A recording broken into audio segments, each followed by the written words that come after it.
Hey, welcome to another class of Tuesday Night Beer School with me, Chad, of Chad's Beer Reviews. Going solo, but I do have two beers, so you know the rule. One judge, two beers, that's okay. All right, so we're talking about good old Czech Pilsner, but that's not what the BJCP calls it. They call it Czech Premium Pale Lager. Overall impression, a refreshing pale Czech lager with considerable malt and hop character and a long finish. The malt flavors are complex for a Pilsner type beer. The bitterness is strong and clean, but lacks harshness, which gives a well-balanced, rounded flavor impression that enhances drinkability. Generally, a group of these Pilsner-type beers. Don't ask me to pronounce that. In Czech Republic, only Pilsner Urquell and Gambrinus are called Pilsner, despite how widely adopted this name is worldwide. Outside Czech Republic, Czech Pilsner or Bohemian Pilsner are sometimes used to differentiate the beer. Let's see. Versions are popular in Czech Republic. Maybe they were Krausened. If you know what Krausen means, you need to know that for the BJCP exam. Sometimes cloudy, yeah. There's a history, start by Pilsner Urquell in 1842. Character ingredients: traditional Czech hops, Czech malt, Czech lager yeast, water low in sulfates, and carbonate. Provides a distinctly soft, rounded hop profile despite high hopping rates. The sulfates and the carbonates you need to know for the test. They will ask you that. So study up. How to Brew by John Palmer goes into detail about that. Bitter slight level of some larger commercial examples has dropped in recent years, though not as much as in many contemporary German examples. Style comparison: more color, malt richness, and body than a German Pils, with a fuller finish and a cleaner, softer impression, stronger than Czech Pale Lager. So for our vitals, it's actually pretty bitter, 30 to 45 IBUs, but fairly light ABV, 4.2 to 5.8. And of course they have Pilsner Urquell on here, and Budvar, also known as Czechvar, over here. All right, so I do have an authentic Czech example of the style. This is Praga Premium Pils, full 500 ml can. It's a 4.7 ABV, although this can, I believe, is old. I see 24,166, which would be, I don't know, about this time last year. So I think this can's about a year old. And I do have an American example. I've heard of this brewery, but never had been able to get it before. I got this on Tavor from Chuckanut Brewery, Bohemian style Pilsner. They're out of Burlington, Washington. This beer has actually won a few awards, GABF, World Beer Cup. Wow. Doesn't say the exact malts and hops, but I'm sure it's traditional if it's scoring that well. Anyway, I've got the beers poured. You can see a difference in color already. So let's start with the visitors, which would be the Americans, because it's a non-American style. So we'll start with the Chuckanut. Let's go right into aroma. All right, well, smells like a lager. Very, the classic Pilsner malt, kind of a cereal kind of note. Pretty hoppy, too. I get like a tiny little bit of like lemon, but also definitely a spice note on it, peppercorn or rye, something like that. It's similar to a German Pilsner, which I love, but it's like slightly different. I'm not getting like... There is, I think, like maybe like a touch, just a touch of diacetyl in here, which I believe is appropriate, or not appropriate, but just acceptable for the style.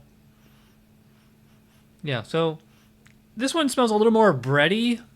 The German Pilsners to me always smell like very crackery, but this one, very bready. Very floral notes on that one too, I might add. So for the Praga, okay. I definitely get a oxidation note on this. I mean, it's a year-old can. In fact, that should be an interesting comparison. Can an authentic Czech example of style that's a year-old stand up to an American example that's fresh? So, yeah, I get a little bit of like kind of apple on here, almost like a candied apple. There's definitely a caramel kind of presence here. When lagers get old, they tend to sweeten up and get like very caramelly. I don't really get like butter on this one. Well, yeah, there's like maybe like a little bit of like movie theater popcorn or something in here. I will say the hops are much lower in the Praga. Like this one has like a sweet, almost kind of candy smell to it, whereas this is like very floral, clean kind of smelling, bready. Yeah. Unfortunately, hops have faded on here. Maybe I should have just gone basic bitch and just grabbed another Pilsner Urquell, but I wanted to do something a little different. All right, so let's check the specs on aroma. Medium to medium high, bready rich malt, and medium low to medium high. I give you quite a range. Spicy floral or herbal hop bouquet, though the balance between the malt and hops may vary. The interplay is rich and complex. Light diacetyl or very low fruity esters are optional. Okay. Esters tend to increase with gravity. That's interesting. Actually, yeah, because I did get, some kind of fruitiness. I think on the Chuckanut. Nah, the Praga is just too old. So, how are we going to score this? Well, so far, I don't know.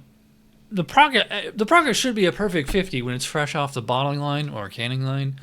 But, when it's a year old, it's not in probably heat damage and who knows what. So, I'm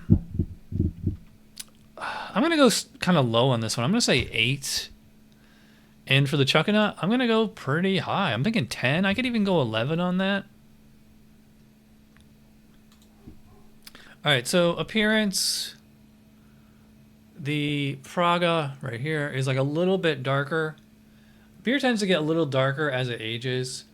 I mean, I would say this like the Praga is gold and the Chuckanut is like white gold, slightly banana. They both have like a little bit of haze to them. The Praga poured to, like a little bit of foam. It did fizzle away pretty quickly. And the Chuckanut, it also, oddly enough, this is only a 12-ounce can, and it like filled up the full 16-ounce pint glass with a good, thumb width of foam here. So neither of these I would call brilliant clarity, but, gold, slight haze, decent head retention, better on the Chuckanut. So let's check the specs on appearance. Medium yellow, deep gold color. Brilliant to very clear clarity. Dense, long-lasting, creamy white head. Okay, well, it does say brilliant, which, like, brilliant is like cider clarity. Neither of these are brilliant. I call them pretty clear. Dense, long-lasting, creamy white head. Well, the Chuckanut's head is hanging around. Praga, not so much. So again, I don't know. I feel like a 1 would be way too cruel for Praga, so I'm gonna give this a 2. And the Chuckanut, I don't know. I would not call it brilliant clarity, so I'm also gonna give that a 2. I would have no trouble, dropping this down by 1 if I had to. We'll see what the score is at the end. All right, so here's the best part of the show. We get to actually drink it. We will start with the visiting team, the Chuckanut. I forget how they say cheers in Czech. I couldn't pronounce it anyway, so cheers.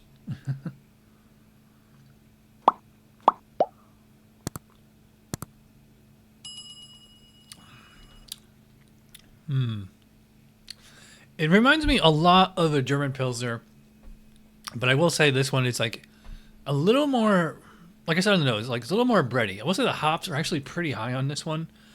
I could probably look it up to see what the IBUs are, but I always remember Czech Pils. I'm just gonna say Czech Pils or CPPPL, Czech Premium Pale Lager. I always remember these beers as being like, a little less hoppy and bitter than the German ones, but like as the BJCP description said, it should be like a more like complete, integrated palate.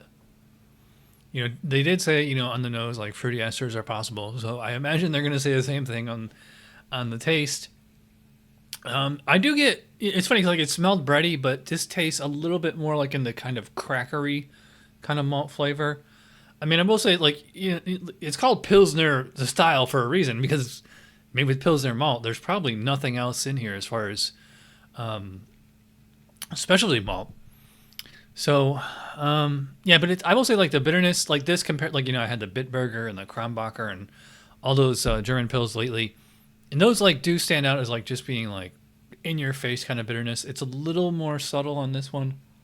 There is, like, a slight kind of floral hop kind of note. I would not call this one spicy. No. And there's like I said, like a tiny little bit of fruitiness on it. So yeah, pretty good. All right, going on to the home team, Praga. Let's give this one a try. Cheers.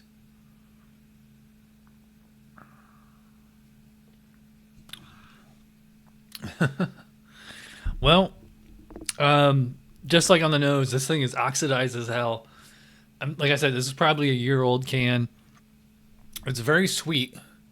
I call it caramelly. Yeah, very caramelly. The hops are, I don't want to say completely gone, but it's just like this is not nearly as hoppy as that. It does have a nice kind of bready malt, slightly kind of toasty kind of note to it. It does. If you ever had Pilsner Urquell, very similar, and there is like a slight, like I said on the nose, like microwave popcorn, movie theater popcorn, and that's okay. This is one of the few styles where a little bit of diacetyl is acceptable. It's not that it's like encouraged or mandatory. It's just like if it's there, it's fine. Just like as long as it's not like distracting. And I will say like it's going hand in hand with the palate because like this beer is old, so it's like, like the hops have faded, so it's like it seems a little bit more malty. It seems a little bit sweeter. But that being said, it is still pretty highly attenuated. If you don't know what that means, How to Brew or Charlie Papazian book, you need to know that for the test. I will say if I do pay attention, after a few sips, I do get a little bit of peppery kind of hops in there. But I would say the Praga is much less bitter, noticeably bitter than the Chuckanut. If the can wasn't so old, I think it would be like a world of difference, but I can only go by what I have. So anyway, let's check the specs on flavor. Rich, complex, bready maltiness combined with a pronounced yet soft and rounded bitterness and floral and spicy hop flavor. It's kind of a round sentence. All right, so yeah, I guess I could see what they mean by rich. There's a difference between rich and sweet. I think the Praga, when it was fresh, it was rich, but like as it ages, it gets sweet because that's just an effect of oxidation. Yeah, I would call it bready. Both of these are pretty bready. Soft and rounded bitterness. Yeah, I mean, the bitterness on the Praga is a little lower than the Chuckanut. Floral and spicy, yeah, I agree. For the Chuckanut is floral, the Praga is spicy. Malt and hop flavors are medium to medium high. Okay, that's true in the Chuckanut. I'd probably put the hop flavor like medium low on the Praga. And the malt may contain a slight impression of caramel. Oh, okay. All right. Well, I mean, plus it's old, so. Bitterness is prominent but never harsh. Yeah, that's true for both. The long finish can be balanced towards hops or malts, but it's never aggressively tilted either way. Light to moderately low diacetyl and low hop-derived esters are acceptable but need not be present. All right, so yeah, like I said, it's acceptable, but you don't have to have it. And usually, beer judges, will favor the beer without diacetyl over the one with it. Like, so that may be like in English, certain like English styles, ringwood yeast. It actually can be pretty nice. Not too much in a lager. But like it's really, really subtle, so that's okay. Anyway, how are we going to score this? All right, so for flavor, the Praga, it's an old can, but it's, it's there. If this was fresh, it'd be a 20. This particular can I'm holding it's still there. I was thinking 14 or 15. I'm going to be a little generous and give this a 15.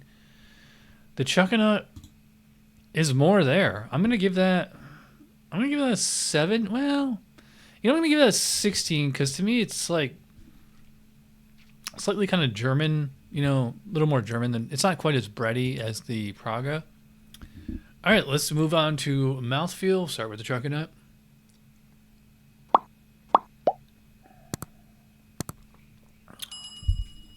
For a lager, it's got quite a bit of body. It's only 5%, so, it's not super strong. It's the same ABV as Budweiser. I'd say it has way more body than Budweiser. I put it about medium body, probably medium, maybe medium high carbonation. It's, it's got, a little bit of fizz to it. It's real easy to drink. I don't think I would call it refreshing. I think like because the hops linger here. Actually, the hops and malts both linger, so it's not like it finishes clean. As for the Praga,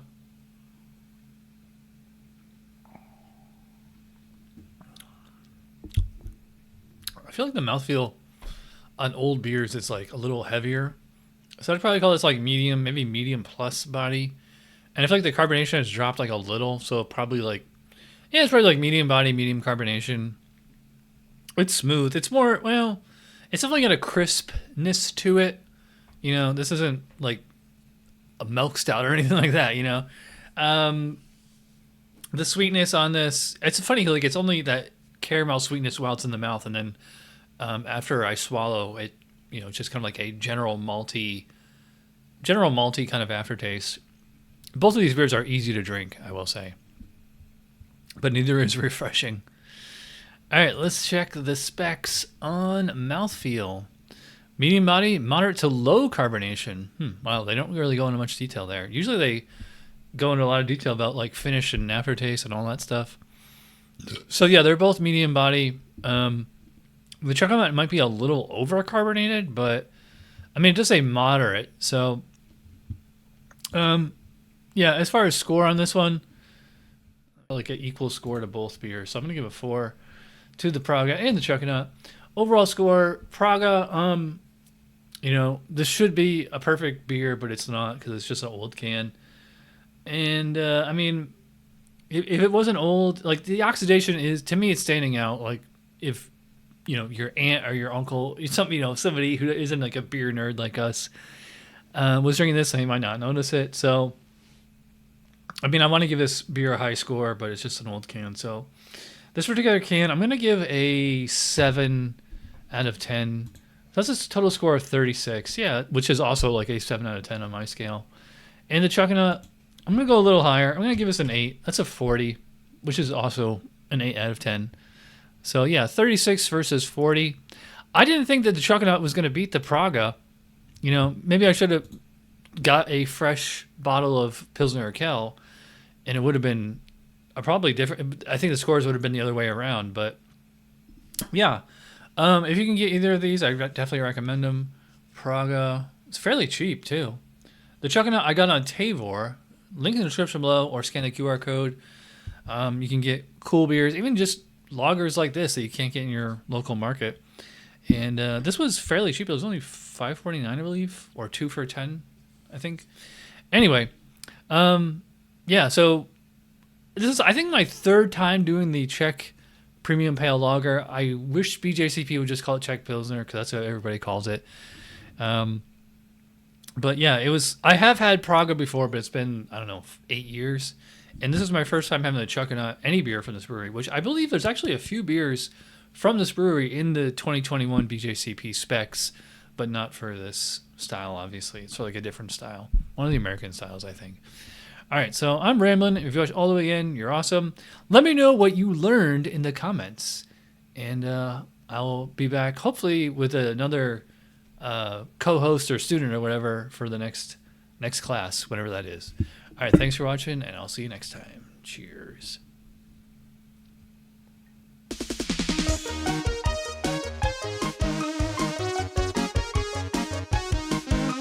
Somebody brewed it, Chad just reviewed it. Thanks for watching Chad's Beer Review. Trust me, the next episode will be a lot better.